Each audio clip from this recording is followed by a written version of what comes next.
This segment brought to you by American Implement, indebted to the past, committed to the future. In a moment, the new president and CEO of the U.S. Meat Export Federation, Dan Halstrom.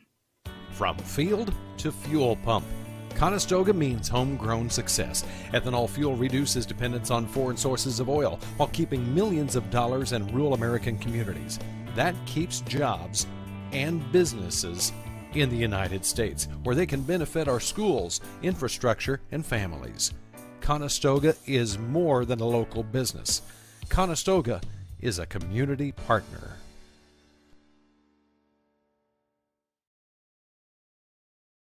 S&S Trailer Sales, with 2 locations in Ness City, Kansas, is where everybody goes to buy or rent trailers. They feature the all-new, all-aluminum Mauer grain trailer with all of the electric options, the easy-to-load detached trailers, and a huge stock of header trailers. At the west location, you'll find bumper pulls, goosenecks, and oilfield specialty trailers, along with flat and utility beds for pickups. S&S Trailer Sales in Ness City and on the web, but remember, you do have to spell out the end.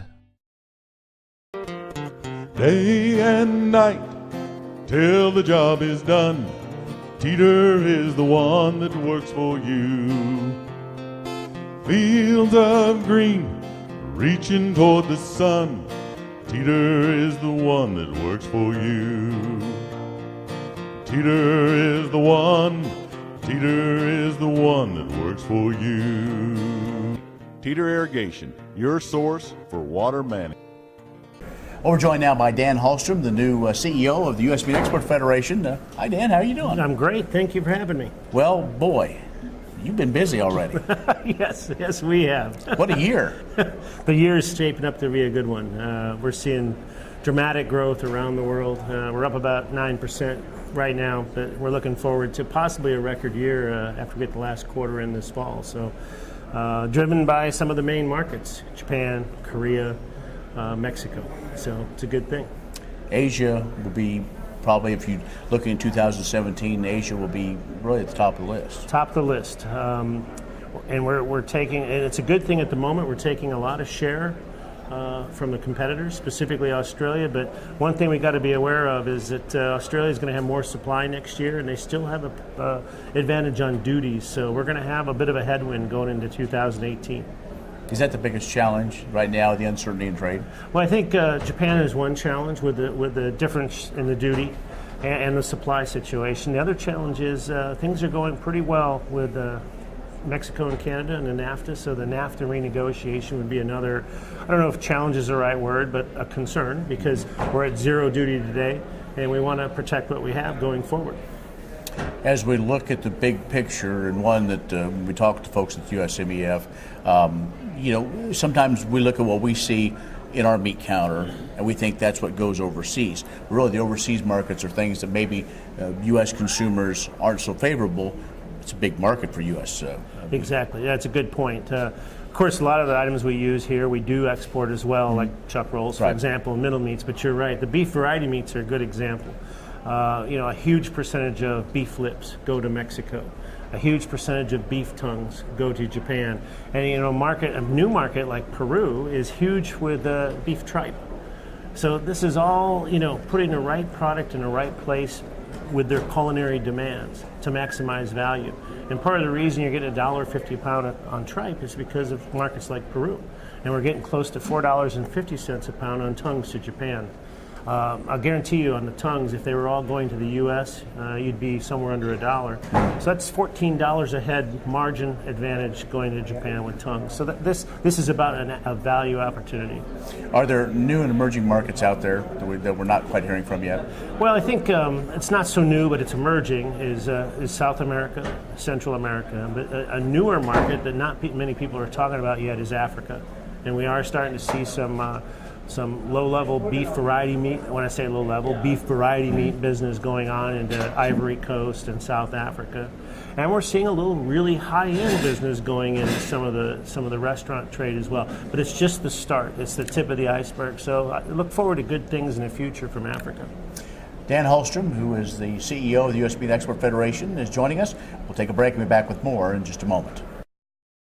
Wolfter Construction and Irrigation has been around a long time, and a lot of folks have trusted them to design, build, and service all sizes of commercial and on-farm storage for grain and equipment. Wolfter is also known for their outstanding irrigation division, where they stock a complete selection of nozzles, regulators, drops, gear drives, electrical, and structure components. Looking for an electric motor? Wolfter has a large selection in single and three-phase. Next time, reach out to the pros who have decades of experience at taking care of business the right way. Wolfter Construction and Irrigation.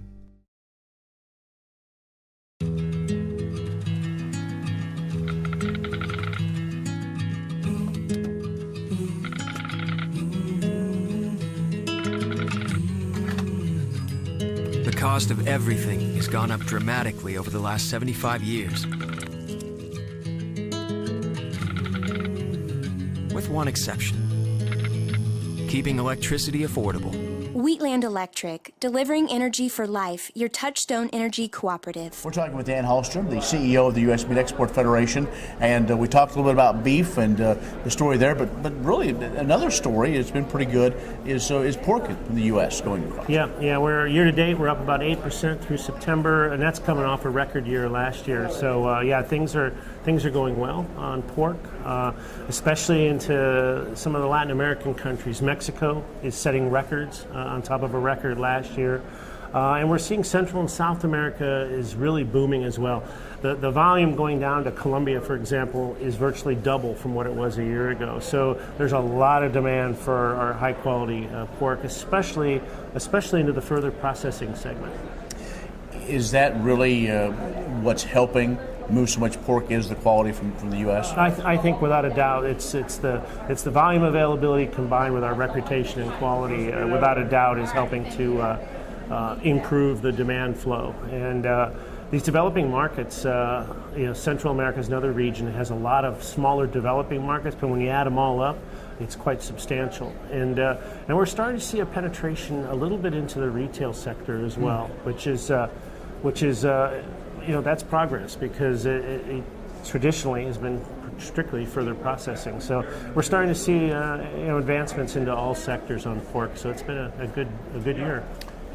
Okay, let's look at the overall picture. Where are we with Europe and getting more U.S. product there? Europe's been a little bit slow. Still a lot of competition from European supply. Our biggest competitor globally is probably Europe in the global marketplace. But although their supplies have contracted a little bit and prices are up a bit, but still they're a very, very big competitor. Okay. What else folks need to know about what you all are doing? I mean, you're all over the world, helping move beef, pork, lamb, and other things. There's a lot of challenges over the world. A lot of challenges, but you know what? The biggest thing, we've got 18 offices around the world, over 70 employees outside the U.S., and their biggest role is education, telling our story. Telling our story in terms of production practices, food safety practices, merchandising opportunities, and ultimately our high-quality, safe products. So, what we hear about and see is the success of all that work, but there's a lot of work behind the scenes that goes on, and we're doing it every day on behalf of the U.S. beef and pork producer. Well, again, congratulations. You've been on the job now a few months, but you've been with USMEF for a long time, so I'm sure folks have seen you around. Keep up the good work, and thanks for moving. Thank you so much. All right, Dan Halstrom, who is the CEO of the U.S. Meat Export Federation, has joined us. When you've had a best friend for over 50 years, you develop a trust. And the Scott Co-op has been a trusted rural friend since 1957. A co-op keeps money in the area, doing business for and with their members. And that helps keep their hometown thriving with keeping money in the community. Scott Co-op is not just an elevator. It's the rural way of doing business. So, when you see an elevator, remember your friends at Scott Co-op. Would you like to see something done about high gas prices and low unemployment? Western Place Energy in Campus, Kansas is doing something about it. They're a proud part of Growth Energy, America's ethanol supporters, and they employ 38 people and will be adding more following the expansion. Ethanol fuel not only reduces the cost of regular gasoline, it's good for the environment and keeps money right here in the United States while supporting local rural jobs. Western Plains Energy, doing something for the future.